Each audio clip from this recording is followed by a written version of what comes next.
This is Musicably podcast.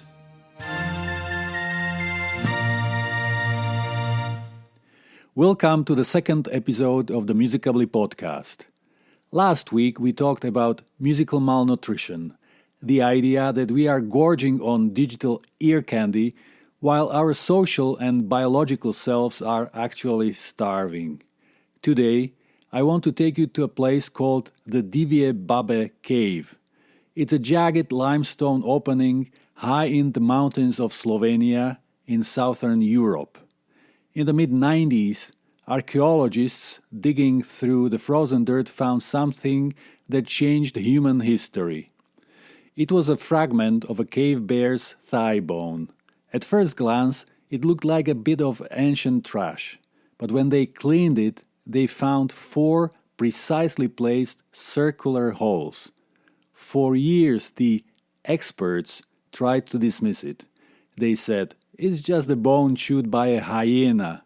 They said, Neanderthals weren't smart enough to make music. But recent science, the science of 2026, has settled the debate. This wasn't a snack for a predator. It was a tool. It was a flute. And it is over 60,000 years old. That is around 20,000 years before modern humans even arrived in Europe. Let that sink in for a moment. Why does this matter to you, sitting in your car or at your desk today, listening to Spotify? Because it proves that music isn't a hobby. It isn't a cultural invention like the printing press or the internet. Music is a survival technology that is older than our own species, older than modern humanity itself. We have been told for over 400 years that music is a talent you are either born with or you are not. But when we look at the biology of a 60,000-year-old Neanderthal, we see a different story. Your body is literally built for sound, for music making. Let's look at the hardware. There is a tiny bone in your throat called the hyoid. It's the only bone in the human body not connected to any other bone. It's a floating anchor for your tongue and your voice box. We used to think Neanderthals couldn't sing because their throats were primitive, but we found their hyoid bones. They are virtually identical to yours. And then there is the software. We all have a gene called FOXP2. It's often called the language gene, but that's a bit of a misnomer. It's actually the sequential motor control gene. It's what allows your brain to tell your mouth, lungs, and vocal cords how to move in a precise rhythmic sequence. The kind of sequences you need for speech and for song. Neanderthals had the exact same version of that gene. Think about it. Before we were building cities, before we were even Homo sapiens, our evolutionary cousins were already biologically equipped to modulate pitch and rhythm. They were musicking long before we were debating or writing. And it goes back even further. Just weeks ago, archaeologists re-identified a roughly 500,000-year-old hammer made from mammoth bone at Bogsgrove in England.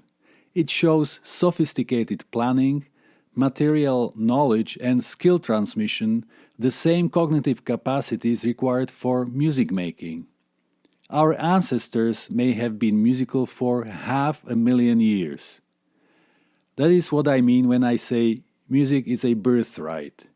Your throat wasn't just made for swallowing, it was shaped for song. Your ears weren't just made to detect predators. They evolved for harmony, for rhythm, for the subtle emotional prosody that binds human communities together. You weren't born without musical ability, you were born with it.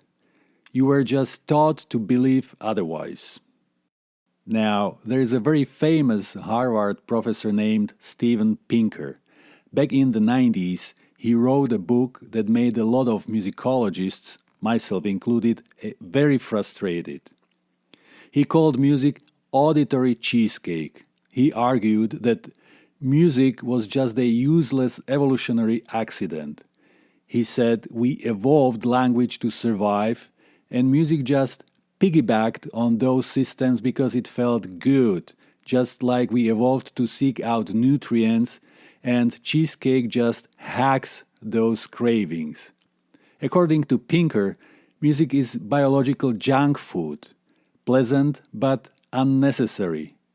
But Pinker was wrong, and 30 years of neuroscience and anthropology have proven it. You see, you can live without cheesecake, you can even live without dessert, but in 60,000 years, no human culture has ever been found that didn't have music, not one. In the brutal cold of the Ice Age, when every calorie mattered, our ancestors weren't wasting energy on dessert.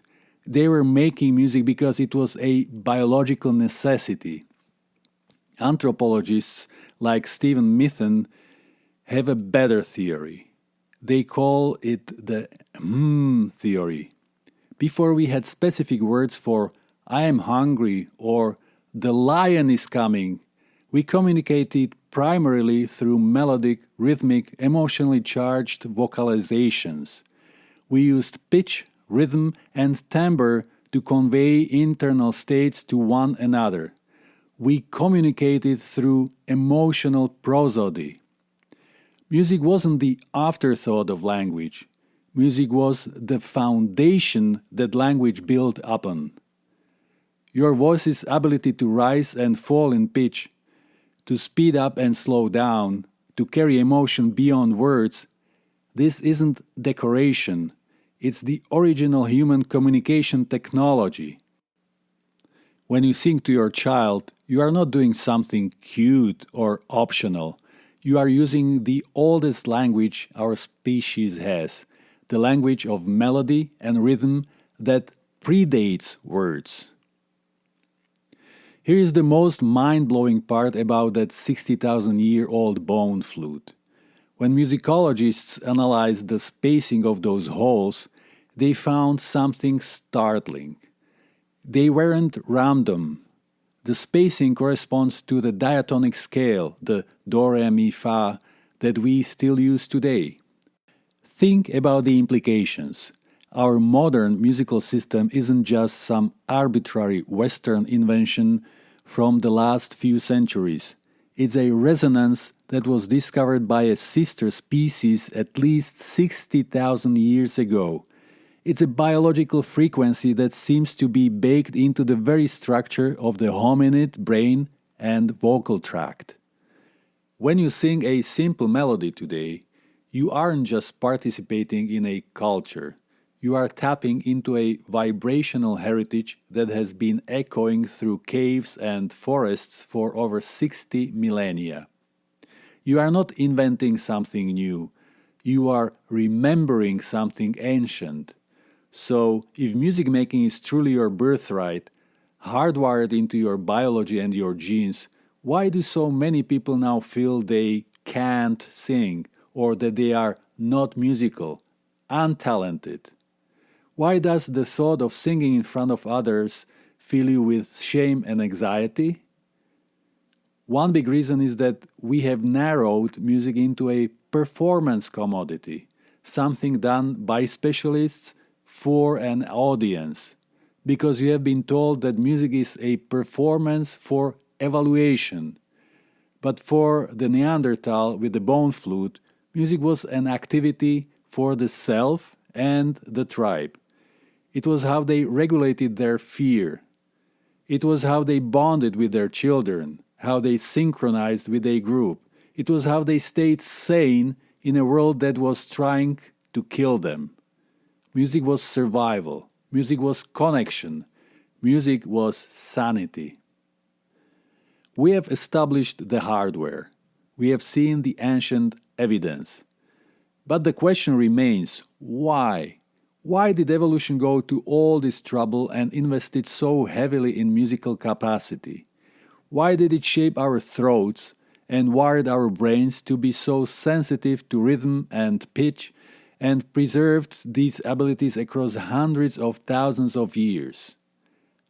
The answer lies in something called the social brain hypothesis. Next week, we are going to look at what happens when two people make music together. We are going to talk about the shared brain, a phenomenon where two people's brain waves literally lock together in a single frequency. I'm going to show you why singing with others is the single most powerful health intervention you can do for your mind. We are going to talk about the chemical social glue that we have lost in our digital age and how we can get it back. Here is your homework for this week.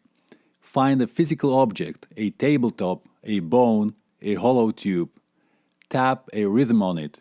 Don't think about music. Don't judge whether it's good. Just feel the vibration. Listen to the sound your body creates when you strike something in a pattern. Realize that you are doing something that your ancestors did thousands of years ago, maybe 500,000 years ago. You aren't a consumer of other people's creativity. You are an ancient, resonant being. Your throat carries thousands of years of songs. Your hands remember rhythms older than language. Your ears evolved to find harmony in chaos. This isn't metaphor. This is biology. This is your birthright. Stop waiting for permission to claim it. I'm Paulo Becca, and this is Musicably. I will see you next week. Thank you.